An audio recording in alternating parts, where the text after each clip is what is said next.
Sugar patients millets తింటే మంచిదా? చపాతీలు తింటే మంచిదా? రైస్ తింటే మంచిదా? సో, ఇందాక మనం అనుకున్నట్టు మిల్లెట్స్, చపాతీల్లో కొద్దిగా ఫైబర్ కంటెంట్ ఎక్కువుంటుంది రైస్ కంటే. మనం వైట్ రైస్‌లో ఏమవుతుందంటే పైనున్నటువంటి మనం పాలిష్ చేయటం ద్వారా ఫైబర్ పోతుంది.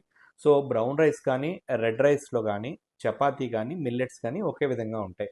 కానీ ఏంటంటే ఎక్కువ లాంగ్ రన్‌లో పేషెంట్స్ రోజు ఏది తినగలరు? ఒక ఇంట్లో ఫర్ ఎగ్జాంపుల్ ఒక షుగర్ పేషెంట్స్ ఉన్నారనుకోండి.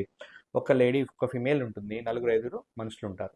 ఒకే మనిషి అందరికీ అన్నం వండాల్సి ఉంటుంది. కాబట్టి రకరకాల వంటలు వండమంటే వాళ్ళు వండలేరు. ప్లస్ లాంగ్ రన్‌లో రోజు కొత్త కొత్త పదార్థాలు చేయమంటే చేయలేరు.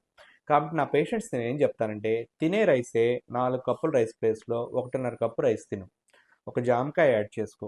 ఒక కప్పు కీరకాయ ముక్కలు, ఆపిల్ ముక్కలు, బొప్పాయి ముక్కలు యాడ్ చేసుకో. అంటే ఏంటి? రైస్ తగ్గించి ఫ్రూట్ అండ్ వెజిటబుల్ యాడ్ చేసుకోవడం ద్వారా మనం రైస్ క్వాంటిటీ తగ్గించడం ద్వారా మనం ఫైబర్ కంటెంట్ బాగా వస్తుంది. అలాగే ఇప్పుడు కానీ నువ్వు 4 ఇడ్లీ ఇష్టం సార్, 2 ఇడ్లీయే తిను. ఇంత యాపిల్ యాడ్ చేసుకో టిఫిన్‌తో పాటు. రాత్రికి 4 చపాతీ ఇష్టం సార్, 2 చపాతీయే తిను. ఇంత బొప్పాయికాయ యాడ్ చేసుకో. అంటే ఏం చేస్తున్నాం? మన ఫుడ్‌ని రోజు మొత్తంలో హాఫ్ చేస్తున్నాం. Half of the plate vegetables and fruits add చేసుకుంటున్నాం. హాఫ్ ద ప్లేట్‌లోనే మిగతా ఫుడ్ ఉంటుంది. దాని ద్వారా ఏంటంటే మనకి ఫైబర్, పీచు పదార్థం ఎక్కువ అంది షుగర్ కంట్రోల్ అయ్యే అవకాశం ఉంటుంది. కాబట్టి సింపుల్‌గా రోజు చేసే విధంగా మనం చేసుకోవడం ద్వారా మనకి ఫైనాన్షియల్ బర్డెన్ లేకుండా మన షుగర్ కంట్రోల్ పెట్టుకోవచ్చు.